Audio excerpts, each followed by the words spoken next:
Hello everyone, welcome back to my channel Divya pregnancy help. I hope आप सब बहुत अच्छे से हैं और आपकी प्रेगनेंसी जर्नी बहुत अच्छे से चल रही होगी।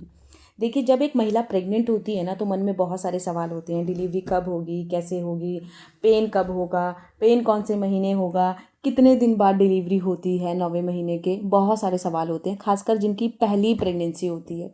तो आज मैं बात करने वाली हूँ प्रेगनेंसी के 9वें महीने में ऐसे कौन से सिम्टम्स होते हैं जिनके आधार पर आप अनुमान लगा सकते हो कि डिलीवरी होने वाली है। दूसरा, देखिए, प्रेगनेंसी का 9वां महीने में ना बहुत सारे उतार चढ़ाव आपको देखने को मिलते हैं, क्योंकि इस महीने आपका वेट गेन बहुत अच्छे से हो जाता है, बच्चे का वेट बढ़ चुका होता है और आपको पैरों में दर्द, पैरों में स्वेलिंग की प्रॉब्लम, नींद ज़्यादा आने की प्रॉब्लम, बार बार यूरिन पास करने की प्रॉब्लम, ये चीज़ें होती हैं। तो इन चीज़ों से कैसे आप बच सकते हो, कैसे आप इन चीज़ों से आराम ला सकते हो, इसके ऊपर पूरा डिटेल में बात करेंगे। तो प्रेगनेंसी का अगर आपका 9वां महीना स्टार्ट हो चुका है या फिर रनिंग है तो वीडियो आपके लिए बहुत ज़्यादा इंपॉर्टेंट होने वाला है।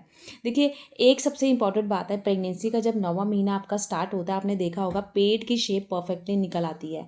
पेट किसी का गोल होता है, किसी का ऊपर की ओर उठा होता है, किसी का नीचे की ओर झुका होता है, किसी का ओवल आकार में होता है। तो सबकी प्रेगनेंसी अलग अलग होती है, सबके पेट की शेप भी अलग अलग होती है। लेकिन एक चीज़ आपने देखी, जब प्रेगनेंसी का 9वां महीना होता है तो आप जब वॉक कर रहे होते हो तो आपको वॉक करने में भी ऐसा लगता है जैसे दोनों पैरों के बीच में पैर आ रहा है, और थोड़ा सा चलते हो तो आपकी सांस फूलने लग जाती है, पैरों में दर्द होने लग जाता है, और इन चीज़ों को देखकर हम बहुत ज़्यादा पैनिक होने लग जाते हैं। लेकिन ये चीज़ें होती क्यों हैं, इससे आप कैसे आराम पा सकते हो? तो देखिए, जब भी आप वॉक करते हो, सबसे पहली बात तो आपको बहुत स्लो स्लो वॉक करनी है, तेज़ी तेज़ी से वॉक नहीं करनी है, क्योंकि अगर आप तेज़ी तेज़ी से वॉक करोगे तो इससे क्या होगा, आपके पैरों में दर्द होगा, पैरों में स्वेलिंग की जो प्रॉब्लम है वो बढ़ सकती है, ऐंठन हो सकती है। रात में सोओगे तो पैर आपका बहुत ज़्यादा ऐंठ सकता है, आपको खुद को टाइट टाइट फील हो सकता है सोते समय। तो सबसे ईजी है कि आपको स्लो चलना है। दूसरा, रात में सोने से पहले अपने पैरों में किसी भी ऑयल से, ऑयल कोई सा भी हो, उससे मसाज करनी है। ठीक है, अब मसाज कैसे करोगे? अब हो सके तो गर्म पानी लीजिए और पैरों को डिप करके रखिए उस गर्म पानी में, और जब गर्म पानी में पैर आप डिप करोगे तब तक डिप करके रखना जब तक पैर जो पानी है वो ठंडा ना हो जाए। ठीक है, पानी जब ठंडा हो जाएगा उसके बाद पैरों को निकालिए और उसके बाद किसी भी ऑयल से पैरों की आप मसाज दीजिए। आप जब पैरों की मसाज दोगे, जो ब्लड सर्कुलेट होता है ना, अच्छे से सर्कुलेशन होना ब्लड का शुरू हो जाता है, और आप खुद को बहुत ज़्यादा कंफर्ट फील करना शुरू करोगे। पैरों की जो दर्द की, स्वेलिंग की प्रॉब्लम थी वो धीरे धीरे अपने आप ख़त्म हो जाएगी। तो ये अगर आपको प्रॉब्लम है तो ये आप आज से ही नुस्खा करना शुरू कर दो, आपको एक हफ्ते के अंदर अंदर आराम आ जाएगा, खुद को आप बेटर फील करोगे। ठीक है, और सबसे इम्पॉर्टेंट बात, जिनके भी कमर में दर्द होता है प्रेगनेंसी के 9वें महीने में, या आपको बहुत ज़्यादा ऐसा लगता है कि मैं चल रही हूँ तो मेरी सांस बहुत ज़्यादा फूल रही है, तो इससे कैसे आप बच सकते हो? सबसे पहली बात तो आपको बहुत स्लो स्लो चलना है। थक जाते हो तो एक जगह बैठ जाओ, फिर दोबारा से चलो, और एक ही डायरेक्शन में ना ही लेटे रहना है, ना ही बैठे रहना है, ना ही ज़्यादा चलना है। एक ही पोजीशन अगर आप रखते हो तो इससे क्या होता है, आपको खुद को बहुत ज़्यादा टायर्ड फील होगा। जैसे मान लीजिए अगर एक जगह बैठे हो तो एकदम से आप उठोगे ना तो आपकी कमर में दर्द होना शुरू हो जाएगा, और ऐसा लगेगा कि पता नहीं क्यों बहुत ज़्यादा कमर में अकड़ाव आ गया है। ज़्यादा देर तक अगर बैठे रहते हो तो पेट के निचले हिस्से में पेन होना शुरू हो जाएगा। तो इससे बचने के लिए एक ही पोजीशन में काफ़ी देर तक आपको नहीं बैठना है, पोजीशन को चेंज कर करके बैठना है, ताकि आपको जो पैरों में दर्द है, कमर में दर्द है, ऐंठन है, वो प्रॉब्लम बिल्कुल भी ना रहे। इस प्रॉब्लम से बचने के लिए सबसे बड़ा तरीका यही है कि एक पोजीशन में ना बैठे, पोजीशन को चेंज करते रहें। जब प्रेगनेंसी में 9वां महीना आप जब पड़ाव में आ जाते हो ना, तो ये चीज़ें आपको देखने को मिलेंगी, और इन चीज़ों को देखकर आपको पैनिक, सबसे पहली बात तो बिल्कुल भी नहीं होना है, क्योंकि अगर आप पैनिक होगे तो ऑब्वियस सी बात है स्ट्रेस लेवल बढ़ेगा, और लेबर पेन आने के जो चांसेस होते हैं ना, कि लेबर पेन जल्दी आए, वो और ज़्यादा डिले हो जाता है। तो ये चीज़ आपको बिल्कुल नहीं करनी है। जितना हो सके खुद को कंफर्ट फील कराएं, खुद को जितना हो सके आध्यात्मिक चीज़ पढ़ें, अच्छी बुक्स पढ़ें, ताकि आपकी जो बॉडी में ये चीज़ की टेंशन है ना कि डिलीवरी कब होगी, लेबर पेन कब आएगा, वो चीज़ें ख़त्म हो जाए। ठीक है, अब 9वें महीने में आपको अपनी बॉडी में ना जो स्ट्रेस लेवल है वो तो ख़त्म करना है, साथ में बॉडी को हाइड्रेट रखना है। हाइड्रेट रखने के लिए खूब सारा पानी पीना है। ऐसा नहीं कि प्यास नहीं लग रही तो हम पानी नहीं पियेंगे, बार बार बाथरूम आता है तो हम पानी कम पियेंगे।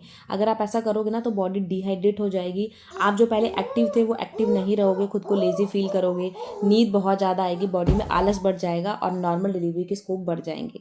क्योंकि नॉर्मल डिलीवरी तभी होती है जब आप फिजिकल एक्टिव होते हो। तो फिजिकल एक्टिव कब रहोगे? जब बॉडी आपकी हाइड्रेट रहेगी। हाइड्रेट बॉडी रहेगी तो खुद को आप एक्टिव फील करोगे, खुद को बेटर महसूस करोगे। लेकिन अगर आप बॉडी आपकी हाइड्रेट नहीं है तो आप खुद देखिएगा, खुद को आलस आएगा, नींद ज़्यादा आएगी, काम करने का मन नहीं करेगा, लेजी आपकी बॉडी रहेगी। तो इससे बचने का सबसे बड़ा उपाय है पानी भरपूर मात्रा में पिएं। बाहर का जंक फूड बंद कर दो, क्योंकि जंक फूड ज़्यादा खाओगे तो वेट बहुत तेज़ी से गेन होगा। वेट गेन होगा तो पैरों में स्वेलिंग, नॉर्मल डिलीवरी के स्कोप तो भूल जाओ, ऑपरेशन की ही नौबत आती है ज़्यादा ओवर वेट गेन हो जाता है। तो सबसे बेस्ट जो सोल्यूशन बताया है कि पानी भरपूर मात्रा में पीना है। अब बार बार बाथरूम आता क्यों है? देखिए, आपके पेट में बेबी है और बेबी का वेट भी अच्छे से 9वें महीने तक गेन हो चुका होता है, तो उसका जो प्रेशर होता है ना आपके यूट्रस पे आता है। इससे क्या होता है, आपका जो यूरिन ब्लेंडर होता है उसके ऊपर प्रेशर जाता है, जिस करके आपका यूरिन ब्लेंडर काफ़ी देर तक आपका यूरिन होल्ड नहीं कर पाता, इसलिए आपको बार बार यूरिन पास करने के लिए जाना होता है।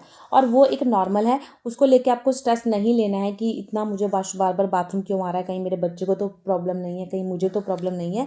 ऐसा नहीं है, वो 9वें महीने में होता है। आफ्टर डिलीवरी अपने आप ये प्रॉब्लम खत्म हो जाएगी। जैसे ही बेबी बाहर डिलीवर हो जाएगा, डिलीवरी आपकी हो जाएगी, आपकी ये प्रॉब्लम अपने आप खत्म हो जाएगी। ठीक है, तो इसको लेके पैनिक नहीं होना है। अब बहुत सारे सवाल आते हैं कि नींद बहुत ज़्यादा आती है, क्या करें? देखिए, प्रेगनेंसी में नींद ज़्यादा आना वो एक नॉर्मल है, उसको लेके आपको स्ट्रेस नहीं लेना। नींद कम आती है, उसको लेकर भी स्ट्रेस नहीं लेना। देखिए, क्या होता है ना, बार बार यूरिन पास करने के लिए आप उठते हो तो नींद खराब हो जाती है, और दोबारा से सोने की कोशिश करते हो तो नींद नहीं आती है, ऑब्वियस सी बात है। तो ये ऐसा क्यों होता है? क्योंकि बार बार यूरिन पास करने के लिए उठना, बच्चे के पेट में मूवमेंट इतनी तेज़ी से होती है कि आप अच्छे से सो नहीं पाते हो। तो 9वें महीने की चीज़ें रहेंगी, आफ्टर डिलीवरी ये प्रॉब्लम अपने आप खत्म हो जाएगी।